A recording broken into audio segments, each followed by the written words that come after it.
Hello friends, இன்னுமா தோசை மாவு கடையில் வாங்குறீங்க? அதுக்கு என்னங்கிறப்ப வித்தின் 15 மினிட்ஸில் எப்படி ரொம்ப குயிக்காக தோசை மாவு அரைக்கலான்னு பார்க்கலாம் வாங்க. அதுக்கு நான் ultra big plus grinder use பண்ணியிருக்கேன். இதோட ரிவ்யூ பார்த்தீங்கன்னா மாவு ரொம்ப குயிக்காக சாஃப்டாக அரைக்குது. நெக்ஸ்ட்டு தேவையான பொருட்கள் பார்க்கலாம். நம்ம என்ன வேலையா செய்ய போறோம்? சும்மா பார்க்க போறோம். இருக்கட்டும், அதுக்கு நம்மளுக்கு என்ன சம்பந்தம்? அதுக்கு 6 மணி நேரம் ஊற வைத்த அரிசி, 2 மணி நேரம் ஊற வைத்த உளுந்து, அப்புறம் 2 மணி நேரம் ஊற வைத்த வெந்தயம். விழுந்து ரொம்ப நேரம் ஊற போடாதுங்க, மேக்ஸிமம் 2 hours போதும்.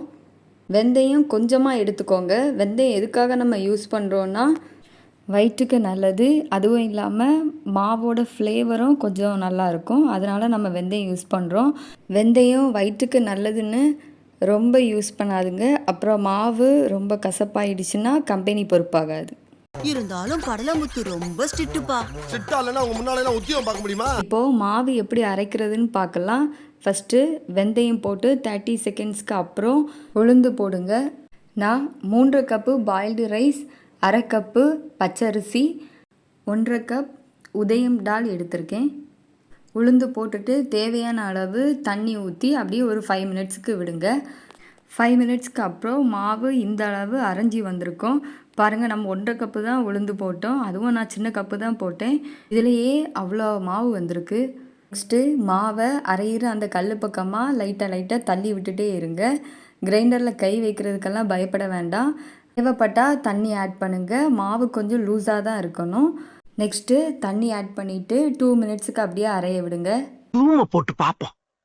2 மினிட்ஸ்க்கு அப்புறம் பார்த்தா இந்த அளவுக்கு மாவு நல்லா சாஃப்டாக அரைஞ்சி வந்திருக்கும். இதை நீங்கள் ஒரு கண்டெய்னரில் ஸ்டோர் பண்ணி வச்சுருக்கலாம். மாவு அள்ளும்போது கிரைண்டர் ரன்னிங்கில் இருக்கும்போதே அள்ளுங்க, அப்போ தான் ரொம்ப ஈஸியாக இருக்கும். மாவு தெறிக்கும் அப்படின்னு நீங்கள் ஃபீல் பண்ணிங்கன்னா உங்கள் லெஃப்ட் ஹேண்டை கிரைண்டரோட விளிம்பில் அப்படி பிடிச்சி வச்சுக்கோங்க. ரொம்ப டைட்டாக பிடிக்கக்கூடாது, லூஸாக பிடிங்க. ஆளை பார்த்தா டம்மி பீஸா இருக்க, பயங்கரமான ஆளா இருக்கேடா. நெக்ஸ்ட்டு ரைஸ் போடுங்க. அதுக்கு தேவையான அளவு தண்ணி ஆட் பண்ணுங்கள்.